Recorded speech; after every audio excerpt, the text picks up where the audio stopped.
इतना बड़ा परिवार है भगवान का, लेकिन इतना बड़ा परिवार होने के बाद भी कृष्ण आज भी मुस्कुरा रहे हैं। और आपकी एक शादी होने के बाद भी रोना शुरू हो जाता है। भाई गृहस्थी की गाड़ी बहुत तरीके से चलाना चाहिए, गृहस्थी को बहुत तरीके से निभाया जाता है। शादियां कर लेना बड़ी बात नहीं है, शादियों को, उस बंधन को निभा पाना बहुत बड़ी बात होती है। शादियां तो सब कर लेते हैं, लेकिन 2 साल बाद तलाक हो जाता है, डिवोर्स की तैयारियां होने लगती हैं। क्यों होने लगती हैं? क्योंकि आपने गृहस्थी की गाड़ी किस प्रकार चलती है वो ड्राइविंग सीखी नहीं, चलाना नहीं सीखा। गृहस्थी कैसे चलती है उसे चलाइए, कैसे चलाना है। प्यार से चलाना है कि लड़ झगड़ के चलाना है? अब चलाना तो है, यहां से हमें नागपुर जाना है, या रोते रोते जाओ या हंसते हंसते जाना तो पड़ेगा। चाहे रो के जाओ, चाहे ये गृहस्थी की गाड़ी अब तुम्हें चलानी तो पड़ेगी, चाहे रो के चलाओ चाहे हंस के। इसलिए कहते हैं हंस के चलाओ। जो मिला है प्रसन्न चित्त से, भगवान का प्रसाद समझ के रखो। जो मिला है अच्छा बुरा सब ठीक है ना, संतोष करो। 1000 रुपये महीने कमा रहे हो तो खुश रहो, 10,000 रुपये महीने कमा रहे हो तो खुश रहो, और 50,000 लाख रुपया महीना कमा रहे हो तो भी खुश रहो। जो विधाता की मर्जी है वो हो रहा है ना। खुश रहना सीखिए बस। भगवान श्री कृष्ण राजा नृग का उद्धार करते हैं। नृग गायों का आपने दान दिया था, परंतु एक गाय दान की पंडित जी को। वो गाय उनके खूंटे से छूटकर नृग के खूंटे में वापस आ गई गौशाला में। उसी गाय का दूसरे पंडित जी को दान कर दिया। एक पंडित जी गाय ढूंढते आ रहे थे, एक पंडित जी गाय लेकर जा रहे थे। दोनों में विवाद हो गया, दोनों राजा के पास आए। राजा नृग निर्णय नहीं कर पाए, जिसके कारण उन्हें गिरगिट बनना पड़ा था। यदि आप राजा हैं, यदि आप अपने घर के मुखिया हैं, तो आपको सही निर्णय लेना चाहिए। यदि आपने गलत निर्णय लिया तो उस निर्णय के कारण भी आपको नरक का द्वार देखना पड़ेगा और पाप लगता है। जैसे आप घर के मुखिया हैं, जैसे घर की मुखिया है सास, तो आपका सही डिसीजन होना चाहिए। कई बार क्या होता है कि माँ बाप एक पक्ष की बात कर लेते हैं। यदि 4 भाई हैं तो माँ बाप एक के पक्ष में ज्यादा बोलते हैं, एक के पक्ष में ज्यादा रहते हैं, 3 के पक्ष में नहीं रहते। या 2 भाई हैं तो एक के पक्ष में ज्यादा रहते हैं और एक के पक्ष में रहते ही नहीं। माँ बाप का परम कर्तव्य है कि आप अपने बच्चों के साथ बराबर का व्यवहार रखें। आपसे गलती ना हो, यदि गलती हो रही है तो उसका दंड मिलेगा आपको। बड़ी बहू को ज्यादा प्यार, छोटी बहू को कम, या छोटी बहू को ज्यादा प्यार, बड़ी बहू को कम ना। माँ बाप का परम धर्म है कि तुम दोनों से एक सा व्यवहार करो। आपके लिए दोनों एक होने चाहिए। और हम तो कहते हैं कि दोनों में मन मत लगाओ, दोनों से मन को हटाकर गोविंद के चरणों में मन को स्थापित कर दो। हाँ, लेकिन जब निर्णय लेने की बारी आए तो सही निर्णय लेना जीवन में, क्योंकि आपका एक गलत डिसीजन आपकी और आपके परिवार की जिंदगी खराब कर सकता है। कभी कभी परिवार के द्वारा बहुत सारे लिए गए डिसीजन कभी कभी गलत होते हैं, बाद में लगता है कि डिसीजन गलत था। इसलिए विचार करके ही कोई डिसीजन लेना चाहिए। हाँ, कोशिश ये करो कि घर में फूट ना पड़े, घर जुड़ा रहे, एक सूत्र में बंधा रहे। मतभेद और मनभेद नहीं होने चाहिए। एक बार हम कथा में गए कहीं, तो उन्होंने कहा बच्चों ने, गुरुजी हम 4 भाई हैं और हमारे पिताजी 80 साल के हैं, अभी तक उन्होंने बंटवारा नहीं किया। क्या किसे देना है, सब हो जाता तो अपने काम धाम पे लग जाते, पर बुढ़ऊ है कि बांटते ही नहीं, सब रखा है अपने पास। 80 साल का पत्नी मरेगा तो साथ ले जाएगा। ये बूढ़े आदमी सीधा नरक जाएंगे। सही समय पे आपने बच्चों को क्यों नहीं दिया? उनको देकर उन्हें स्वतंत्र करिए ना, वो अपने कमाए खाएं। 2-4-10 एकड़ जमीन अपने पास रखिए ताकि बच्चे आपकी भी सेवा करें। बंटवारा, झगड़े के बाद जो बंटवारे होते हैं ये सबसे गंदे बंटवारे होते हैं। बच्चों में झगड़ा ना हो धन को लेकर। इसलिए माँ बाप को पहले ही बच्चों को उचित दे देना चाहिए ताकि प्रेम जीवन भर बना रहे, धन के लिए झगड़े ना हो, धन के लिए झगड़े ना हो, इस बात का माँ बाप को ख्याल रखना चाहिए। जब जब जीवन में झगड़े होते हैं तो उसमें माँ बाप दोषी होते हैं। सही टाइम पे आपने बंटवारा नहीं किया, सही बंटवारा नहीं किया। कभी कभी ऐसा होता ना, बंटवारे के लिए झगड़े होते हैं, बंटवारे के लिए 80% झगड़े होते हैं, क्योंकि सही बंटवारा माँ बाप नहीं करते। माँ बाप भी एकंगे हो जाते हैं। किसी बेटे से ज्यादा मोह ममता होने के कारण उनको लगता है इसको ज्यादा मिल जाए, तो फिर उस बच्चे को गला दबा देना चाहिए था पैदा होती। बराबर क्यों नहीं करते? आपको नर्क जाना पड़ेगा यदि आपने किसी के साथ गलत किया, भले वो आपके बच्चों के साथ क्यों ना हो। बराबर करो और झगड़े के पहले सब बांट दो। अपने पास अपनी रोटी बचा के रख लो, बस बुढ़ापे में कभी इस बेटे के घर पे आनंद से खाया, कभी उस बेटे के घर पे खाया। वो ये पिता का, हम तो कह चुके हैं आपसे कि बेटों का शादी विवाह कर दो, बांट दो और सीधे विट्ठल भगवान की नगरी जाओ, जगन्नाथ जी जाओ, वहीं मरना, घर पे मत मरना। सब कह चुके हैं आपसे पहली कथाओं में। अब सब आपको अमल करने की बस देर रहेगी। सब बातें हो चुकी, सब सब्जेक्टों में प्रकाश डाल दिया गया है। समझ रहे हैं आप लोग? हाँ जी, आप बड़े समझदार हैं। बोलिए भक्त वत्सल भगवान की। भक्तों, आज हमारे गुप्ता जी आए हैं। इन्होंने कथा कराई थी ना सबसे पहले नागपुर क्षेत्र में, इन्होंने कथा कराई थी, इन्होंने हमें बुलाया था सबसे पहले। आप आए, सब परिवार आप आए हैं, बच्चों के सहित सब आए हैं। आइए, एक बार जोरदार तालियां गुप्ता जी के लिए। जय हो। सबसे पहला आयोजन इन्होंने कराया था। द्विध का उद्धार करते हैं, जरासंध का उद्धार हुआ है, 20,800 राजाओं को मुक्त किया है। उन्होंने स्तुति की, कृष्णाय वासुदेवाय हरये परमात्मने प्रणतक्लेशनाशाय गोविंदाय नमो नमः। भगवान ने शिशुपाल की कितनी गालियां सुनी थी? भगवान कृष्ण ने शिशुपाल की कितनी गालियां? 100। आप भी थोड़ा सा सुनना आज के बाद, है ज्यादा सुनना। सुनने वाला महान होता है मेरी मां।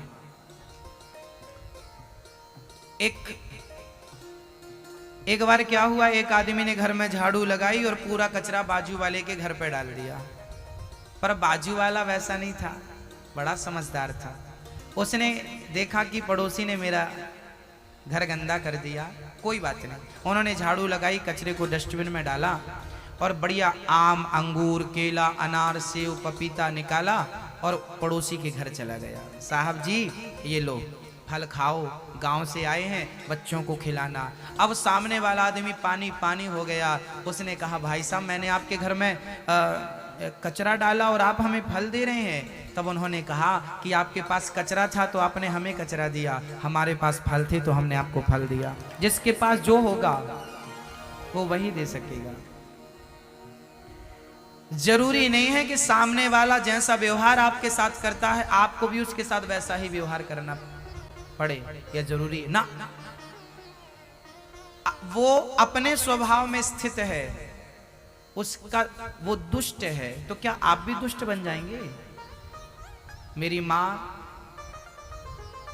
जीवन जीने की शैली ऐसी नहीं होती कि आपने हमें गाली दी तो हमने भी आपको गाली दे दी। फिर दया क्षमा कहां जाएगी? किसके, कौन धारण करेगा? क्षमा बड़न को चाहिए, छोटन को उत्पात, काहरी को घट गयो जो भृगुमारी लात। दया आप नहीं करेंगे तो किससे अपेक्षा रखी जाएगी? बताओ, दया किसके हृदय में जाएगी? आपके पास ही तो दया आएगी ना।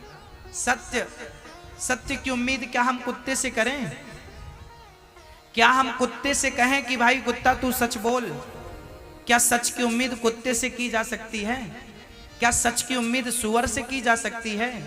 बोलो मेरी माँ, क्या सच की उम्मीद बिल्ली, चूहा, कबूतर, पक्षी, पशु, मछली से की जा सकती है? सच की उम्मीद केवल इंसान से की जा सकती है। और इंसान होकर भी सच ना बोला तो वो इंसान किस काम का है मेरी माँ? चरा नहीं होता। इंसानियत भी तो कोई चीज होती है। आप अपने इंसान का परिचय कब देना शुरू करेंगे और कब से देना शुरू करेंगे? तारीख तो बता दो। इंसानियत का परिचय लोग नहीं देते, भूल जाते हैं। भगवान ने सहन किया है। एक आदमी हमसे बोला, गुरुजी मंदिर में भगवान पत्थर के ही क्यों बनते हैं? मंदिर में भगवान जो होते हैं किस चीज के होते हैं? किसके होते हैं? पत्थर के। पत्थर के ही क्यों होते हैं? तब हमने कहा, उस पत्थर की, उस मूर्ति की आंखों में छैनी हथौड़ी चलती है। आंख कैसे बनती है भगवान की? छैनी और हथौड़े से। सोचिए, जिसकी आंख में छैनी चल रही हो और वो छैनी की चोट सहन कर रहा हो, जिसके गालों में छैनी चल रही हो और वो छैनी की चोट सहन कर रहा है, उसके बाद भी मूर्ति मुस्कुरा रही है। जो छैनी की चोट खाकर भी टूट गया वो कंकड़ बन गया, और जो पत्थर चोट सह गया वो शंकर बन गया। सहन करने से पत्थर भी भगवान बन जाता है, सहन करने वाला इंसान महान हो जाता है। इसलिए मेरी माँ, क्या करना है आपको? सहन करना है। सहोगे तो रहोगे, नहीं सहोगे नहीं रह पाओगे। सहना पड़ता है। पति की सहो, सास की सहो, परिवार की सहो। किया धर्मराज युधिष्ठिर ने, उसमें भगवान ने पत्तल उठाने का काम किया था। भगवान कृष्ण ने क्या काम किया था? आप लोगों की जूठी पत्तल भगवान ने उठाई थी उस यज्ञ में। कहते हैं कि भोजन हम जब करते हैं तो हमारे, क्या बड़े घर के लोग हैं, आपको हम पत्तल उठाएंगे तुम्हारी? पर भगवान तो शायद आपसे छोटे थे, इसलिए तो पत्तलों की सेवा ली ना उन्होंने। पत्तल उठाते हैं भगवान। उस यज्ञ में पत्तल उठाई थी। इसलिए बड़ा वो नहीं है जो बड़ा बन के घूमे, जो छोटे छोटे काम करे उसे ही आप बड़ा कहेंगे भक्तों। जितना झुकता है इंसान उतना ही बड़ा होता है। बच्चों को कभी आपने खेल खेलते देखा होगा, वो पत्थर फंसाते हैं और छोड़ते हैं, क्या बोलते हैं उसको? उसमें पत्थर जितने पीछे जाता है उतने ही वो आगे जाता है। उसे जितना पीछे ले जाएंगे आप और छोड़ेंगे पीछे ले जाके तो उतना। भाई धनुष बाण क्या है? बाण जितना पीछे जाएगा उतने ही आगे जाएगा। आप जितने छोटे बनेंगे सेवा भाव में, उतने ही आप श्रेष्ठ बनेंगे, महान बनेंगे, उतने ही आगे जाएंगे। आप झुकते नहीं है ना, इसलिए बड़े नहीं बन पाते। झुकता वही है जिसमें जान होती है, अकड़ खास मुर्दे की पहचान होती है। दंत वक्र का भगवान ने उद्धार किया। और भगवान के परम भक्त का नाम था सुदामा। कृष्णस्यासीत् सखा कश्चित् ब्राह्मणो ब्रह्मवित्तमः विरक्त इंद्रियार्थेषु प्रशांतात्मा जितेंद्रियः। भगवान श्री कृष्ण के परम मित्र का क्या नाम था? सुदामा। सु मतलब सुंदर, दाम मतलब धन। जिसके पास सुंदर धन हो उसी को सुदामा कहते हैं। कौन सा धन होना जरूरी है? बोलो मेरी माँ, कौन सा धन जरूरी है? मीराबाई कहती हैं कि पायो जी मैंने राम रतन धन पायो। बोलो एक बार, पायो जी मैंने कौन सा धन पाया? मीराबाई ने, मीरा ने राम रतन, राम नाम का धन पाया है भक्तों। मेरे को लगता है कि राम नाम से बड़ा, कृष्ण नाम से बड़ा कोई धन होता ही नहीं है। वो धन प्राप्त कर लो तो फिर किसी धन की जरूरत नहीं है। सुदामा उस धन के बहुत धनी थे, दिन भर कृष्ण कृष्ण जपते थे। हाँ, उनकी आर्थिक स्थिति थोड़ा कमजोर थी। रोटी बन जाती थी आज तो कल बनेगी कि नहीं इसका भी कोई भरोसा नहीं था। ऐसे सुदामा की हालत थी। पत्नी का नाम था सुशीला। सुदामा जी जाति के ब्राह्मण थे, इसलिए वो भिक्षा मांगते थे। कितने घर मांगते थे? केवल 5 घर। 5 घर में जाते थे और जाकर खड़े हो जाते थे और कहते थे, केवल एक आवाज लगाते थे, भिक्षाम देही। यदि आपने नहीं सुना और खड़े भी कितनी देर, बोले जितना समय गाय को दोहने में लगता है उतना समय सुदामा जी खड़े होते थे। उसमें आपने सुन लिया, कुछ दे दिया तो ले लिया, नहीं दिया तो दूसरे घर चले गए। दूसरे घर में कुछ मिला तो ठीक है, अच्छा एक ही घर में बहुत सारा मिल जाता था तो फिर 4 घर नहीं जाते थे, वहीं से वापस आ जाते थे। ब्राह्मण किसे कहते हैं? जिसके घर में सवेरे रोटी बन जाए पर शाम की रोटी का जुगाड़ ना हो, वही ब्राह्मण है। क्योंकि ब्राह्मण कभी संग्रह नहीं करता, वो कल की चिंता नहीं करता, वो आज प्रेम से खा करके और भगवान के भजन में लग जाता है। कल भगवान खुद देंगे जिस प्रकार देना चाहे। सुदामा जी 5 घर भिक्षा मांगते। एक दिन तो ये स्थिति हुई कि 5 घर में उन्हें कुछ नहीं मिला। वापस आए सुदामा जी। पत्नी ने कहा कि बच्चे भूखे हैं, बच्चों को क्या खिलाएं? बोले पानी पिलाकर सुला दो। आज पानी पिलाकर सुशीला सुलाने लगी। पानी पिलाकर सुलाने लगी, पर बच्चे तो बच्चे हैं। माँ भूख लगी है, माँ भूख लगी है, माँ रोटी दे दो, भूख लगी है, रहे हैं। सुदामा एक बार भी भगवान से उन्होंने शिकायत नहीं की कि कन्हैया हम तेरी इतनी भक्ति करते हैं और तूने हमें रोटी भी नहीं दिया। सुदामा ने आज तक भगवान से कभी शिकायत, हल है हम किसे दोष दें? बस कृष्ण कृष्ण कहकर सुदामा ने बच्चों को सुलाया। सुशीला सो गई और सुदामा जी भी कृष्ण कृष्ण जपते सो गए। सुबह सुदामा जी उठे, स्नान ध्यान किया, पूजा पाठ की, फिर भिक्षा लेने गए। दुर्भाग्य देखिए कि दूसरे दिन भी भिक्षा में कुछ नहीं मिला, खाली हाथ सुदामा जी आ गए।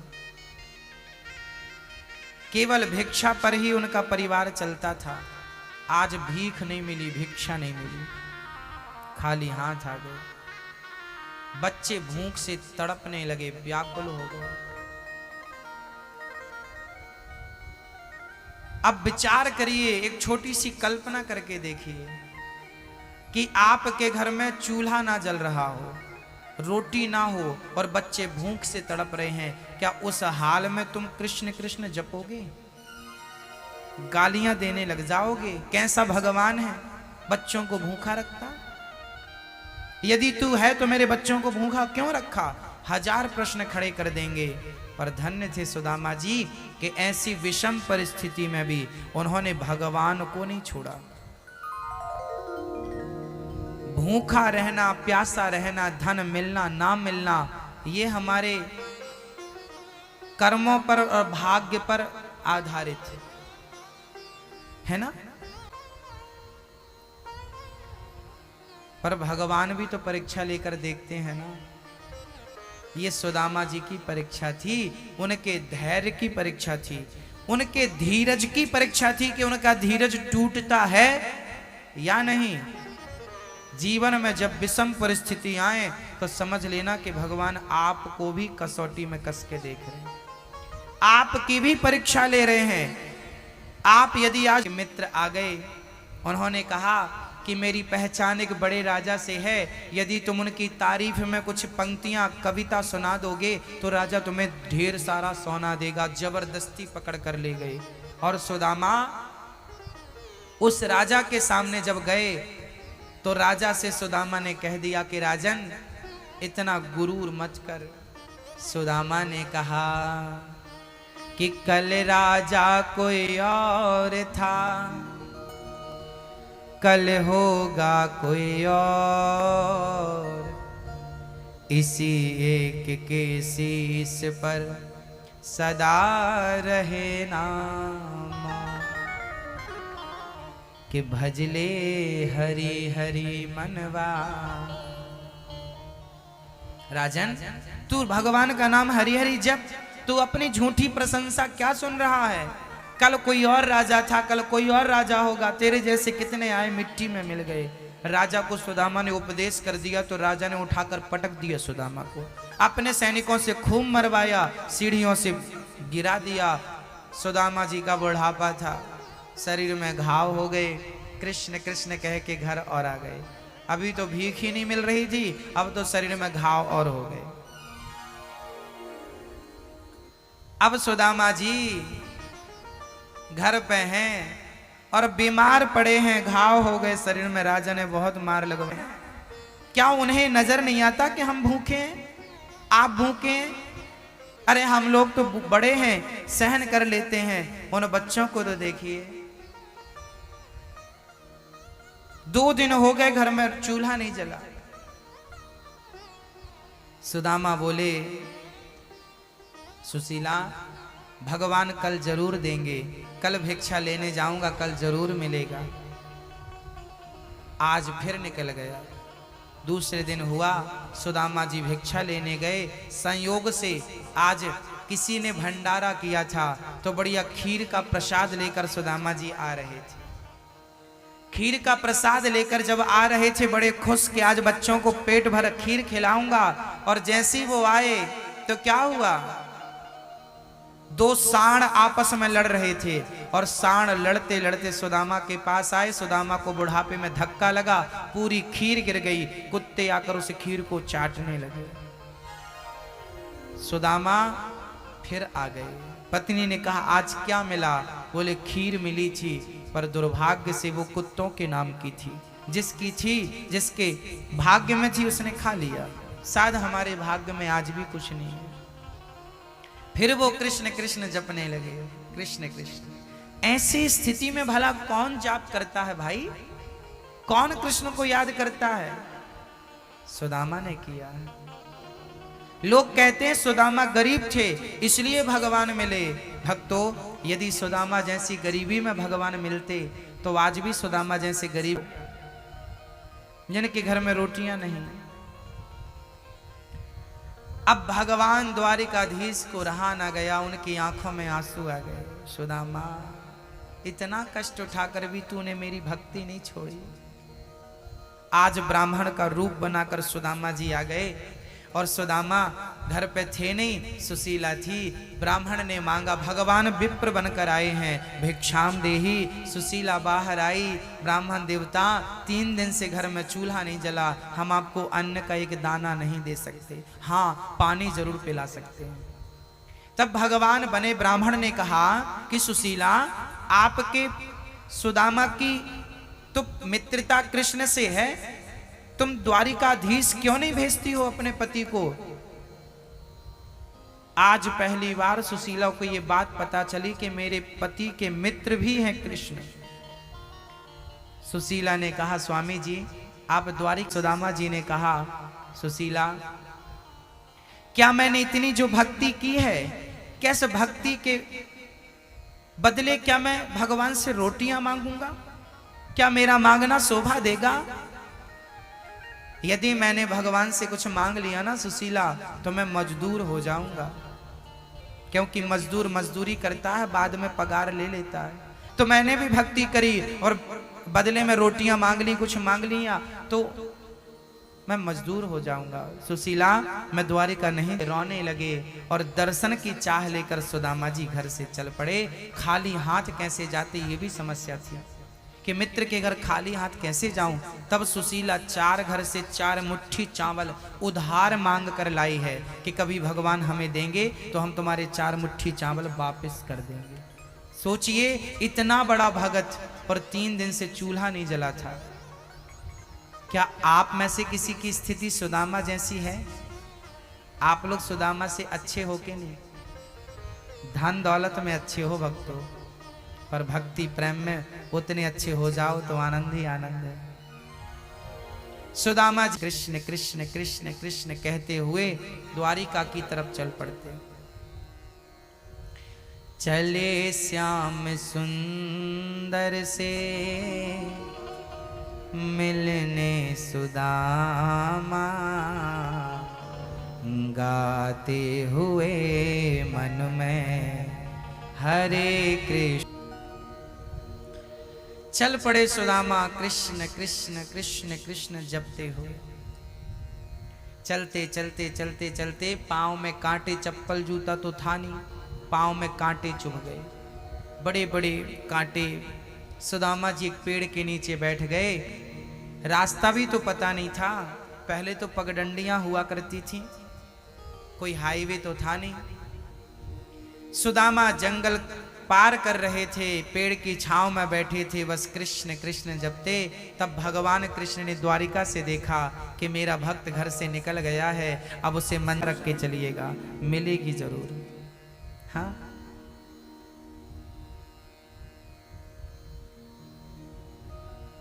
हाँ। सुदामा जी महाराज गाड़ी पर बैठे हैं और चल पड़े। चले हैं सुदामा, अद्भुत दर्शन है। द्वारिका पहुंचे हैं, लोगों से पूछा है भैया क्या यही द्वारिका नगरी है? हाँ हाँ। आइए जरा किस भाव से सुदामा जी आए हैं, दर्शन करते हैं। वो मित्र की मित्रता। द्वारपालों से कहा है, द्वारपालों मुझे कृष्ण से मिला दो। द्वारपालों ने कहा आप कौन हैं, आपका नाम बताओ। मेरा नाम सुदामा है, मैं कृष्ण का मित्र हूं। एक बार जाकर कह दो कि बचपन का मित्र सुदामा आया है। सुदामा जी की बात जब द्वारपालों ने ठीक ठीक नहीं सुनी, तब द्वार से ही कृष्ण को आवाज लगाने लगे सुदामा जी, कन्हैया कब से खड़ा हूं तेरे द्वारे पे, क्या दर्शन देकर मुझे कृतार्थ नहीं करेगा कन्हैया?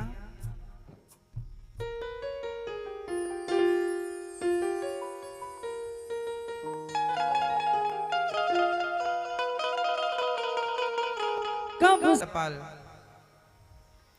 और भगवान श्री कृष्ण से कहा कि हे प्रभु, आपका परम मित्र आज आपसे मिलने आया है। सन की नहीं सामा, ऊपर बिठाया है, पर सुदामा तो सुदामा है, उल्टा बैठ गए। अरे मित्र सीधा बैठो, सीधा बिठाया, सीधा बिठाया। और भगवान ने रुक्मणी जी से कहा, रुक्मणी जाओ पानी लेकर आओ। पानी लाने में देर क्या लगा दी सुदामा? कन्हैया ने, रुक्मणी ने, आज द्वारिकाधीश ने अपने नेत्रों के जल से चरण धुल दिए कि देख सुदामा की दी। पोटरी छिपाने लगे, छीन ली भगवान ने पोटरी, छीन कर भगवान ने खोली। पहली मुट्ठी चावल निकाल कर ग्रहण कर लिया, दूसरी मुट्ठी चावल खाए, और जब तीसरी मुट्ठी, और इतना सारा करके वापस कर देते। हाँ, सुदामा जी भगवान को दर्शन दे रहे हैं, मिले हैं। विश्वकर्मा को भेजकर सुंदर सी नगरी बनवाई है भगवान ने। सुदामा का पूरा नगर सोने का और बढ़िया सोने चांदी से सब भरा पड़ा है। सुदामा जी मित्र से आज्ञा लेते हैं, मित्र बस अब आज्ञा दो, आपका दर्शन हो गया, दरस परस हुआ। आज्ञा लेकर सुदामा जी चल पड़े, पर हुआ जैसे भगवान ने सुदामा का किया। हाँ, मित्र बहुत देखे होंगे, पर सुदामा जैसा मित्र, कृष्ण जैसी मित्रता निभाने वाला, सच कहता हूं मेरी माँ, रिश्तों को निभाना तो केवल कृष्ण जानता है। इसलिए भगवान से रिश्ता बनाइए। नाता एक राम जी से, दूजा नाता तोड़ दे। आशा एक राम जी की, दूजी आशा छोड़ दे।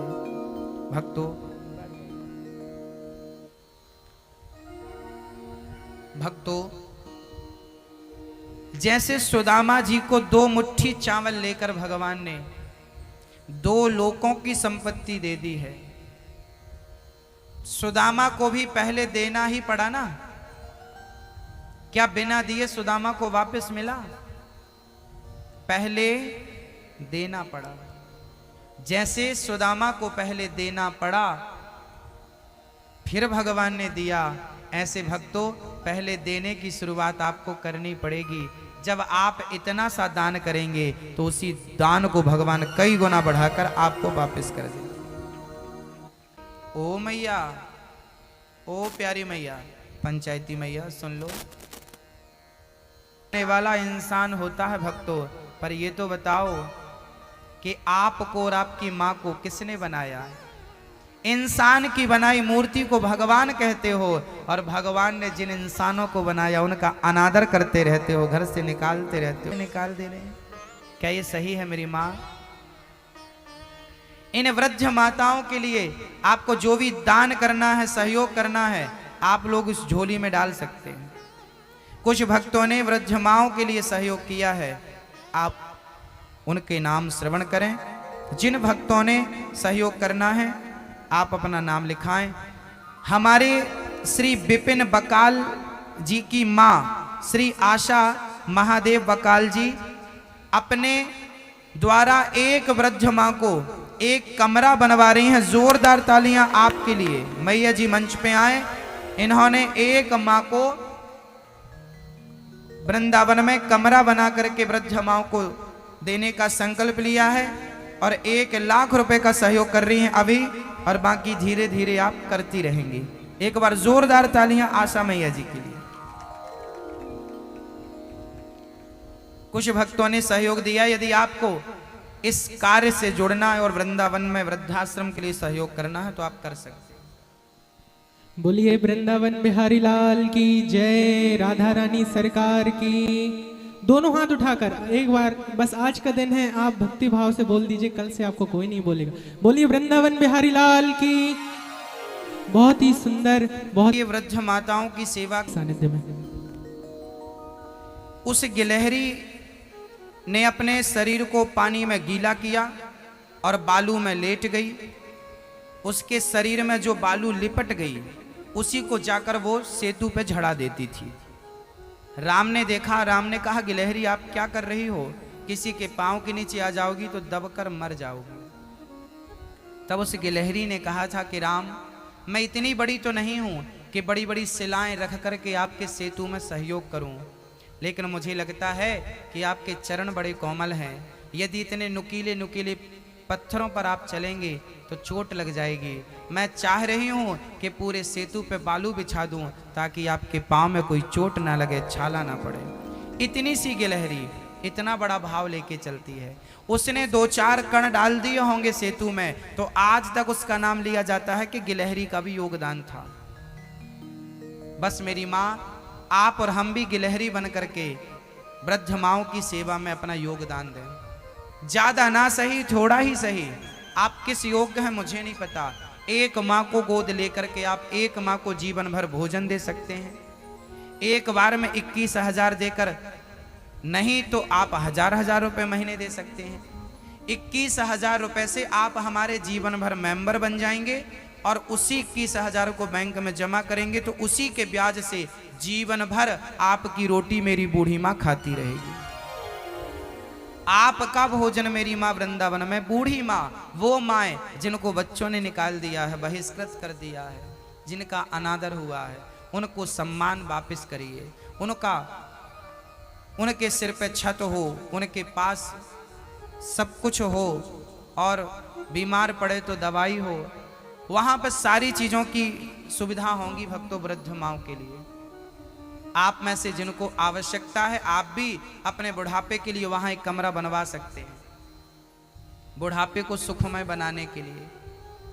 किसी की दबाव में आप घर में रहें वो अच्छा नहीं, बुढ़ापा वहीं गुजारिए वृंदावन में, ठीक है। यदि इस कार्य से जुड़ना है, सहयोग करना है तो आप कर सकते हैं। कल ठीक 3 बजे से कथा टीवी पे दिखेगी। आज हम आपके बीच में हैं, कल आपके बीच में रहेंगे, पर टीवी के माध्यम से रहेंगे, साधना चैनल पर। अपने रिश्तेदारों को ही बोलिएगा भाई आप भी देखो। वो कथा 12 तारीख को पूरी होगी गुजरात की, और 13 तारीख से प्रतापगढ़ उत्तर प्रदेश में कथा चालू है, प्रतापगढ़ के पास। वो कथा भी टीवी पर आएगी। 12 को कथा टीवी पे पूरी होगी, 13 को फिर शुरू हो जाएगी साधना चैनल पर। वो कथा 19 तारीख को पूरी होगी। उसके बाद 21 तारीख से इंदौर में फिर कथा शुरू होगी, वो भी टीवी पे देखी जाएगी, आप वो भी टीवी पे देख सकते हैं साधना चैनल पर। वो 21 तारीख को शुरू होगी। उसके बाद वो 27 तक चलेगी, 27 सितंबर। इसके बाद सितंबर गया, अब दिसंबर। 2 दिसंबर से भोपाल के पास कथा है। फिर उसके बाद जो 10 दिसंबर से कथा है वो यूपी में है। वो कथाएं टीवी पे फिर मिलना शुरू हो जाएंगी। मतलब टीवी पे आप कथाएं देखते रहेंगे साधना चैनल पर। और यूट्यूब पर भी देखिए, आज की कथा भी यूट्यूब पर चल रही है।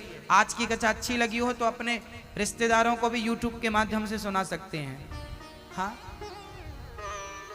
भगवान श्री कृष्ण का पावन चरित्र आपने सुना, सुदामा जी का पावन चरित्र। भगवान ने एक दिन गोपियों से भेंट की। कुरुक्षेत्र भगवान गए हैं, जहां भगवान 100 वर्षों के बाद अपनी गोपियों से भगवान भेंट करते हैं, मिलते हैं गोपियों से, यशोदा से। और बाल लीला सुनती हैं सारी गोपियां भगवान से। हाँ,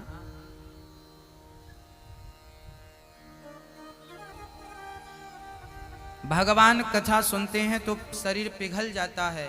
भगवान का वही शरीर आज जगन्नाथ जी के रूप में उपस्थित है। जगन्नाथ जी प्रत्यक्ष हैं। भगवान ने देवकी के 6 पुत्रों को लौटाया है। भृगु जी ने परीक्षा ली है। भगवान के पुत्र सांब ने पेट में कपड़ा बांधकर संतों की परीक्षा लेनी चाहिए। संतों ने श्राप दे दिया, तेरे वंश का नाश करने वाला मूसल होगा। उन्होंने पूछा था कि मेरे पेट में बेटा है कि बेटी, बहू बनकर गए थे। संतों ने श्राप दे दिया, वंश का नाश करने वाला मूसल है। कपड़ा हटाकर देखा, मूसल निकला। चूरन करके फेंका, मछली ने वो कील निगल गई और वो एक बहेलिये ने बाण में लगाई। दत्तात्रेय जी के 24 गुरुओं की पावन चर्चा है। जीवन में गुरु कितने होने चाहिए? शिक्षा गुरु तो हजारों हो सकते हैं, पर दीक्षा गुरु एक ही होना चाहिए। भगवान की भक्ति 2 प्रकार की होती है। एक शारीरिक पूजा होती है, एक मानसिक पूजा होती है। शारीरिक पूजा कैसी होती है? आपके घर पे लड्डू गोपाल जी हैं कि नहीं? सबसे पहले भगवान की हमें कैसे पूजा करनी चाहिए वो मैं आपको विधान बता रहा हूं। सबसे पहले एक थाली लीजिए। उस थाली में बड़ी थाली हो, कांसे की हो, पीतल की हो, तांबे की हो, स्टील की हो, चांदी की हो, सोने की हो, जो आपकी सामर्थ्यता। उस थाली को आप लीजिए। उस थाली में चंदन से आप एक स्टार बनाइए। स्टार बनाइए। उस स्टार के बीच में आप श्री लिखिए। स्त्रियां लिखेंगी श्री और पुरुष लिखेंगे ओम। क्या लिखेंगे? श्री श्री श्री। और उसमें जितने खंड बचेंगे उसमें लिखिएगा ना, एक में ना, फिर रा या ण, ना रा या ड़ा या, नारायणाय नमः।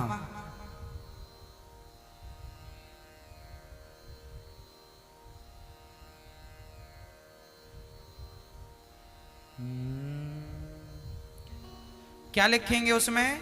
नारायणाय नमः। बोलिए, नारायणाय नमः, श्री नारायणाय नमः। ये लिखेंगे स्टार में।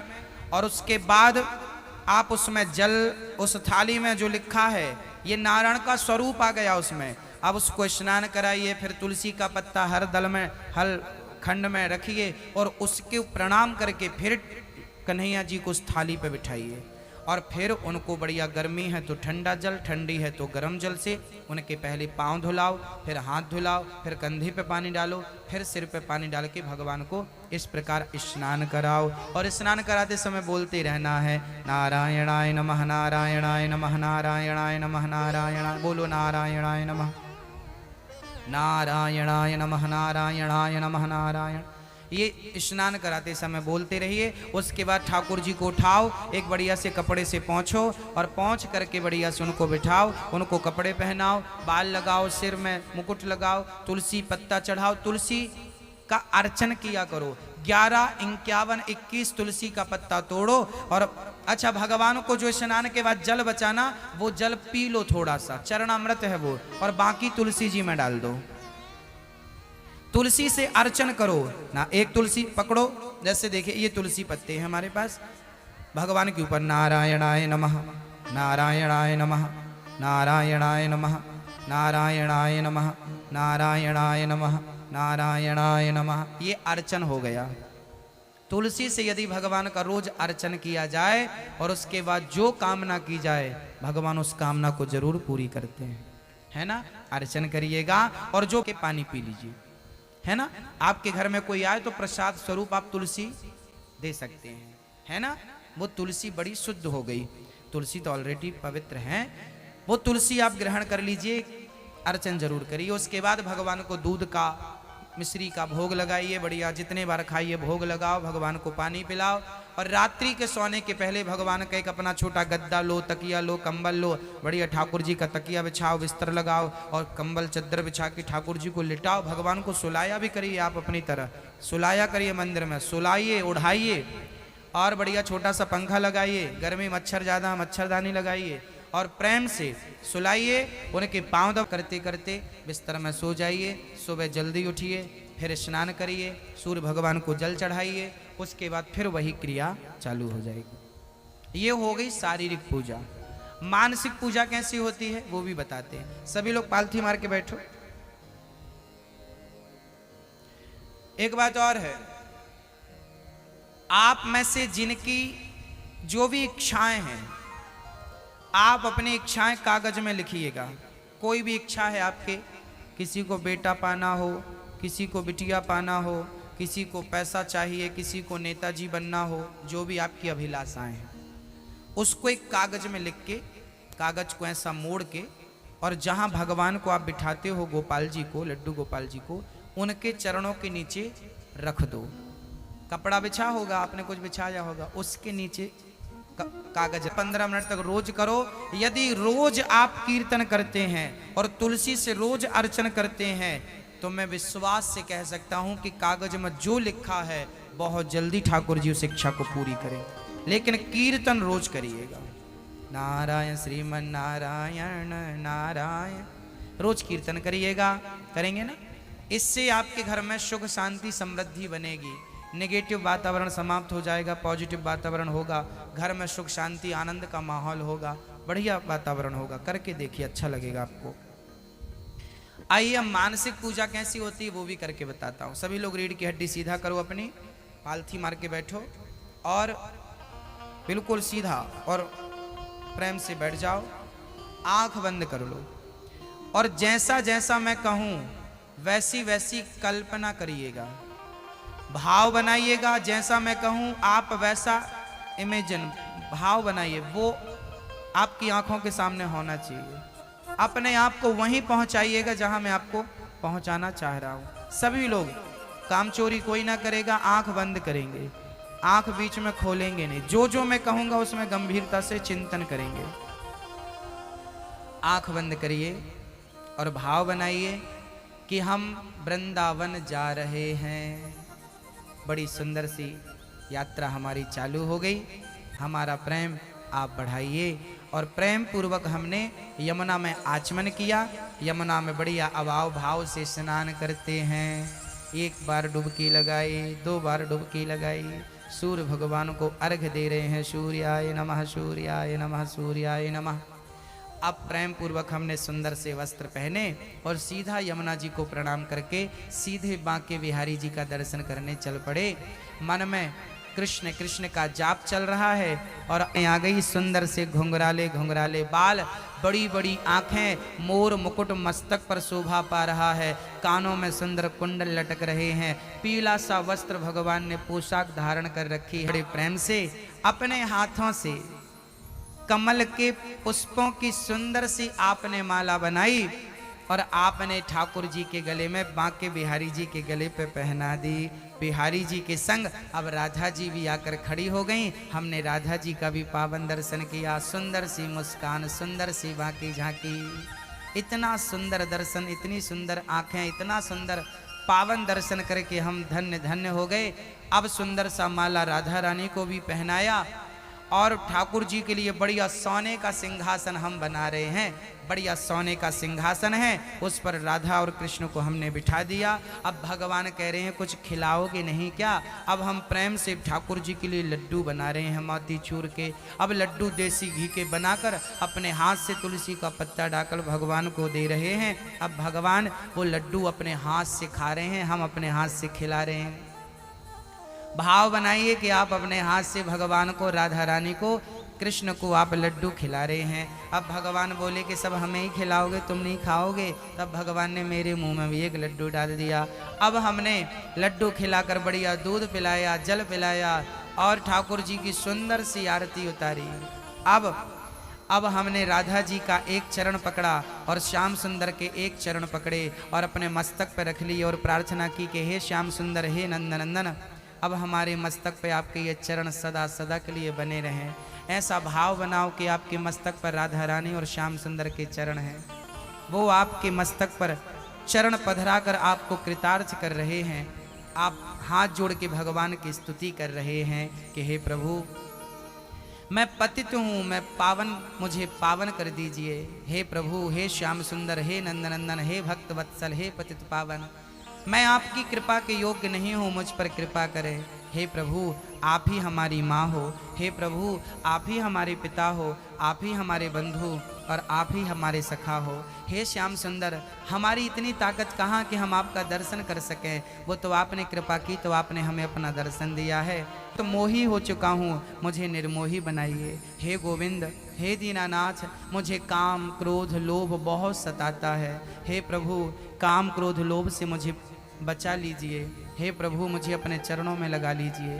हे प्रभु, मुझे अपनी भक्ति देकर कृतार्थ कर दीजिए। हे प्रभु, मैं आपकी शरण में हूँ। हे प्रभु, मैं आपको कभी भूलूँ नहीं।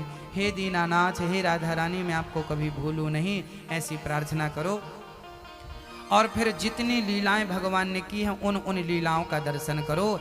एक उंगली से भगवान ने गोवर्धन उठाया है, आप दर्शन करिए। भगवान ने गोवर्धन उठा रखा है और आप टुकुर टुकुर देख रहे हैं। तो भगवान गोपियों के संग मक्खन चोरी लीला कर रहे हैं, गोपियों के घर जाकर माखन चुरा रहे हैं, आप इसका दर्शन करिए। फिर भगवान कालिया नांग के ऊपर नाच रहे हैं, आप दर्शन करिए कि भगवान नाच रहे हैं। एक एक लीला का आप दर्शन करते जाइए, अपने आप को वहाँ प्राप्त करिए कि मैं भी उस लीला में सम्मिलित हूँ, किसी रूप में मैं हूँ। एक एक लीला का दर्शन करिए और बस निवेदन यही करिए कि हे प्रभु, मैं आपको कभी भूलूँ नहीं। प्रभु, मेरे अपराधों को क्षमा करिए। मैं बहुत बड़ा पापी हूँ, अधम हूँ, कामी हूँ, क्रोधी हूँ, लोभी हूँ, लंपट हूँ, लालची हूँ, लाखों बुराइयाँ भरी हैं। प्रभु, मुझे क्षमा करें, मुझे अपनी भक्ति प्रदान करें। मैं आपकी शरण में हूँ। हरि शरणम, हरि शरणम। अपने आप को भगवान के चरणों में अब समर्पित कर दीजिए। प्रभु, मैं अपने आप को आपके श्री चरणों में समर्पित कर रहा हूँ। हरि शरणम, हरि शरणम। सभी लोग बोलिए हरि शरणम। कभी भी रहो आप, कैसे भी रहो आप, शुद्ध रहो अशुद्ध रहो, आप पूजा मानसिक कर सकते हैं। अपने मन को पहुंचाना होता है इसमें भगवान के पास, उन लीलाओं का दरस परस करना होता है आपको। मेरी माँ, हाँ, कल हमारे एक भैया ने हमसे प्रश्न किया था कि गुरुजी, माताओं को एक संदेह रहता है, वो दूर कर दीजिए। मैं 2 मिनट में ये समाधान देता हूं, फिर आरती की ओर चलेंगे होली के साथ। एक भाई ने हमसे कहा कि स्त्रियों के जब आप पवित्रता के दिन आते हैं, मासिक धर्म आता है, स्त्री जब अपवित्र होती है 7 दिन के लिए, तो क्या उस स्त्री को भोजन बनाना चाहिए या नहीं? ऐसा किसी ने हमसे पूछा। तो इसमें क्या मत है वो सुनिएगा। देखिए, स्त्री जब रजस्वला होती है, मासिक धर्म में होती है, उस टाइम उसे मानसिक पूजा तो करनी चाहिए, पर शारीरिक पूजा नहीं करनी चाहिए। भगवान को स्पर्श नहीं करना है, भगवान के मंदिर को दूर से प्रणाम कर लेना है, अंदर नहीं जाना है उस टाइम पे। रही भोजन की बात, यदि आपके घर पे ऑप्शन है, जैसे आपके घर में 3 स्त्रियां हैं, जेठाती है, तो क्या करे? तो फिर वो रसोई उस स्थिति में बना सकती है। भगवान को दूध का भोग दूर से लगा सकती है, स्पर्श किए बिना दूध से ही कटोरा हाथ में लेके, प्रभु आप ये स्वीकार करिए। तो आप अपनी जगह, जब मंदिर सामने आपके घर का, आप दूर खड़े हो जाइए और भाव से खिला दीजिए। आप घर पे अकेले हैं और आप पीरियड से हैं, मासिक धर्म से हैं, तो आपकी मजबूरी है कि आपको भोजन बनाना पड़ेगा बच्चों के लिए, पति के लिए, तब कोई दोष नहीं है। हाँ, भगवान को स्पर्श करना वर्जित है उस टाइम पे, वो आप लोग समझते हैं, उसको समझदारी से आप लोग निभाइए। पर घर पे बच्चे हैं तो बच्चों के लिए भोजन बनाया जा सकता है, रसोई में प्रवेश किया जा सकता है। रसोई में जब पोंछा लगाते हैं आप लोग, तो वो रसोई शुद्ध हो जाती है ना? चौका हम लोग करते हैं, शुद्ध हो जाती है। रसोई अन्नपूर्णा का स्वरूपा है, वो मजबूरी के दिन है, वो बहुत ज़्यादा टेंशन वाला सब्जेक्ट नहीं है, वो तो प्रकृति की देन है, वो उसमें किसी का दोष नहीं है, वो तो प्रकृति है, ठीक है। अब भगवान श्री कृष्ण ने, दत्तात्रेय जी ने 24 गुरु बनाए, पृथ्वी, वायु, आकाश, अग्नि, जल, चंद्रमा, सूर्य, कबूतर, सबको बनाया है। प्रभास क्षेत्र में सारे यादव आपस में लड़के मर गए हैं और भगवान श्री कृष्ण ने सबको परम धाम भेजा है। आखिरी टाइम पे भगवान के चरणों में बहेलिये ने बाण मारा, भगवान धराधाम को छोड़कर जाने लगे। तब भक्तों ने कहा, प्रभु हम आपके बिना कैसे रहेंगे? तब भगवान ने कहा कि हम जा नहीं रहे, हम इस भागवत में समा रहे हैं। जहाँ जहाँ ये भागवत क्षेत्रवासियों को भागवत की कथा मिली है, इनका धन्यवाद जरूर देना चाहिए आपको, इनके माध्यम से आपको कथा मिली है। भगवान इनका, इनके पूरे परिवार का कल्याण करें, सुख शांति समृद्धि परिवार में बनी रहे। आप लोग भी सुख शांति समृद्धि की ओर जाएं। व्यासपीठ से हमारा आप सभी के लिए आशीर्वाद है, आपकी भक्ति बढ़े, आपका ज्ञान बढ़े, आपका बल बढ़े, आपके बच्चे संस्कारी बने। कृपया अपने बच्चों का, अपने आप का ख्याल रखिएगा, स्वस्थ रहिएगा, सुखी रहिएगा और किसी भी हाल में मेरे कन्हैया को भूलिएगा मत। बस मैं कन्हैया को याद दिलाने के लिए आपके यहाँ आया हूँ, बस ये समझिए किस प्रकार आपको गृहस्थी में रहना है, किस प्रकार रहकर किस प्रकार का व्यवहार करना है। मुझे लगता है इन 7 दिनों में भगवान से लेके, गृहस्थ जीवन से लेके हर बात पर हमने प्रकाश डाला है। आप लोग समझ गए होंगे। कोई चीज़ भूल गए हों तो फिर कथा सुन लेना, यूट्यूब पे पड़ी है, और कल से कथा सुनेंगे तो वैसे ही रिवीजन हो जाएगा, है ना? कथाओं से जुड़े रहिएगा, कीर्तन घर पे करते रहिएगा। हाँ, इन्हीं शब्दों के साथ भगवान धराधाम को छोड़कर गए हैं। राजा परीक्षित को 7वें दिन तक्षक ने डसा है, राजा परीक्षित का उद्धार हुआ। जन्मेजय ने यज्ञ किया है, सर्पों को मारने के लिए संतों ने मना किया, उन्होंने यज्ञ बंद किया। आइए अब हम भागवत जी के आखिरी श्लोक का सुंदर सा पठन पाठन करते हैं। सभी लोग बोलेंगे मेरे संग कि नाम संकीर्तनम यस्य, नाम हरे राम। लेना चाहते हो मुझे मेरी दक्षिणा में, तो मुझे बस एक ही दक्षिणा चाहिए कि आज के बाद आप लोग अपने घर के सारे झगड़े, अपने अंदर की सारी बुराइयां लाकर भागवत जी को दे दो और यहाँ से खुशियां ही खुशियां, आनंद ही आनंद लाकर दे दो। तंबाकू, गुटखा, सिगरेट, बीड़ी, शराब, मांस, जितनी बुराइयां आपके भीतर हैं, सबका परित्याग करके आज से अच्छा इंसान बन करके जीवन शुरुआत कर दीजिए। सब भूल। महीने में आपने बड़ का पेड़ लगाना चाहिए, वट वृक्ष लगाना चाहिए, आंवला लगाना चाहिए, नीम लगाना चाहिए, समझ रही हो, आम लगाना चाहिए जरूर। कौन कौन लगाएगा? एक वृक्ष कम से कम लगाओ और उसका पालन करना। 10 बहुत लापरवाह हैं। जिस घर में हम रुके हैं ना, हम वहां के छत से खड़े होकर देखते हैं सवेरे सवेरे आप लोगों की टंकियां भर जाती हैं और उसके बाद भी 4 टंकी और भर जाएं, इतना पानी गिरता रहता है और आपको होश ही नहीं रहता। ये पानी किसी के बाप का नहीं है। आपके घर पे आप लोग सड़क धोते हैं पानी से, क्यों इतना वेस्ट करते हैं भाई? हमारे यहाँ 50 फीट में पानी निकलता है, 100 फीट में पानी निकलता है, और आपके यहाँ 300 फीट खोदने पर भी गारंटी नहीं है कि पानी निकलेगा। पृथ्वी माता की छाती छलनी कर दी खोद खोद के आप लोगों ने। अभी नहीं जागोगे ना, भले आपके घर पे बोर है पर वो भी आपके बाप का नहीं है। पानी भगवान की व्यवस्था है, इसलिए एक एक बूंद पानी हमें मिलता है तो वो उसका हिसाब मांगेगा भगवान। तुम्हें दिया था, क्या किया तुमने? जरूरत से ज्यादा पानी वेस्ट मत करना मेरी माँ। आपकी आने वाली संतान वो पानी पिएगी जो आप वेस्ट कर रहे हैं। बचाएंगे तो पिएगी, नहीं भूखी प्यासी मर जाएगी। हाँ, रोड मत धुलिए, ये कितना धुलेंगे, साफ गंदी तो रहेगी ये। झाड़ू लगाइए, पानी वेस्ट मत करिए। ब्रश चल रहा हो, नल चालू है, ये इन सबको सब है। समझ रही हो मेरी माँ? जितना पानी उपयोग का हो उतना पानी कपड़े में लो, उतना नहाने में लो, उतना खाने में। फिजूल का नल ना बहता रहे। हमें बड़ा दुख होता है, भले आप लोग पानी फेंकते हो ना, हमें बहुत दर्द होता है कि देखो कितने गैर जिम्मेदार हैं आप लोग। पानी के लिए कोई जागरूकता नहीं है आपके अंदर। जब तक जागोगे तब तक हो सकता बहुत देर हो चुकी हो। देर तो अभी भी हो गई है, लेकिन अभी भी जाग जाओ तो कल्याण है। सब लोगों को वाटर हार्वेस्टिंग जरूर करवानी चाहिए। वाटर हार्वेस्टिंग जानते हो क्या होता है? एक 5x5 का गड्ढा खोदो घर के कहीं किनारे पे, उसमें बड़ा बड़ा पत्थर डालो, रेत डालो, और छत के पानी का कनेक्शन कर दो।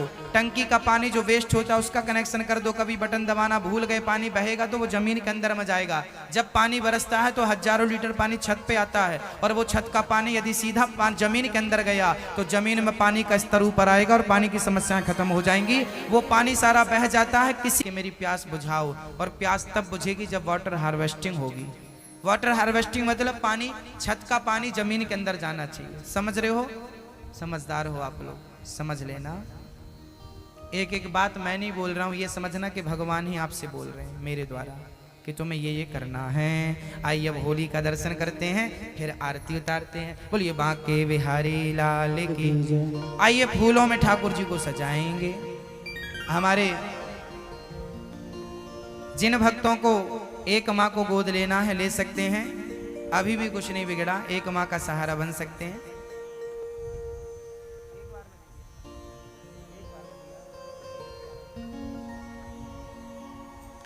श्री